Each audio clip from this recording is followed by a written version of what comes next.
Share করো, মানে কোথা থেকে এলো ছবির গল্প ভাবনা চিন্তা? ছবির গল্পটা হচ্ছে আমি না যখন ছবি করি কোনো একটা ঘটনা আমাকে নাড়া দেয়, কোনো একটা ইমোশন নাড়া দেয়, তাই জন্য আমি ছবি করি। বা কোনো একটা বিশেষ সাহিত্যের গুণ বা সাহিত্যের ন্যারেটিভ আমাকে নাড়া দেয়, যেমন পদ্মা নদীর মাঝি, অন্তর্জনী যাত্রা, কিংবা কখনো আমার নিজের জীবনের অভিজ্ঞতা আমাকে নাড়া দেয়, দেখা বা আবার অরণ্যে কিংবা যাত্রা, এসবই কিন্তু মিলেমিশে হয়। মানে কোনো কিছু থেকে অনুপ্রেরণা না পেলে আমি ছবি করি না। এটা এসছিল যে যখন এই বাচ্চাটাকে আমি নর্মদা ভ্যালির প্রেক্ষাপটে ফেললাম, আমি দেখলাম যে প্রচুর গল্প লুকিয়ে রয়েছে। তার কারণ অনেক জিনিস জলের তলায় ডুবে গেছে, হ্যাঁ, কিন্তু কি কারণে হয়েছে না কারণে তার থেকেও বড় কথা এই মানুষগুলো কি করছে, কিভাবে নিজে সারভাইভ করেছে এবং কি করে তারা নিজেদের পরিবারের জন্য পরিশ্রম করেছে।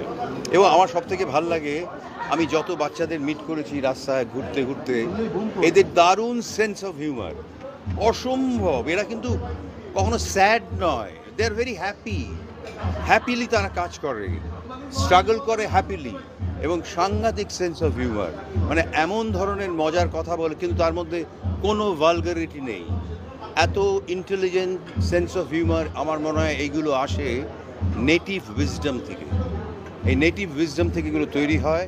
এর জন্য লেখাপড়া বিরাট করতে হয় না, ভেতর থেকে, প্রকৃতির থেকে, মানুষের থেকে এরা শিক্ষা নেয়। আর আমি এদের সেলিব্রেট করার চেষ্টা করি। এই ছবিটাও কিন্তু celebration of life, celebration of hope.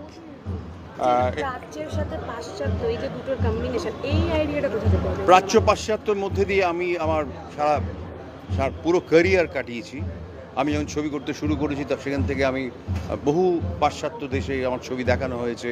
আমি পাশ্চাত্য দেশে গিয়ে ছবি করেছি, এবং দুটো দেশের মধ্যে মানুষ তো একই, কিন্তু সাংস্কৃতিক কারণে, ঐতিহাসিক কারণে অনেক কিছু হয়তো মানে অনেক কিছু পাল্টে গেছে, অনেক কিছুর মধ্যে মিল নেই।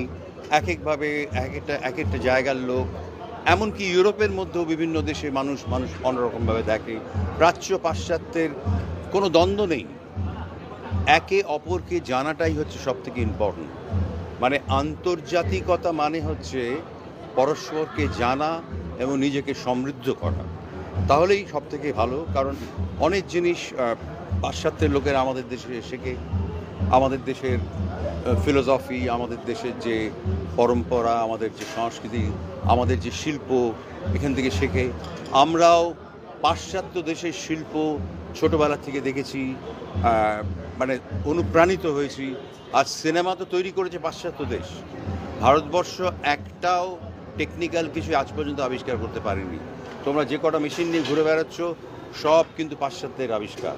এটা দুঃখের ব্যাপার, আমাদের দেশের টেকনিশিয়ানসরা নতুন কিছু তৈরি করতে পারেনি। কিন্তু কি করতে পেরেছে, এত বড় দেশের যে মানে কি বলবো, স্মৃতিমালা।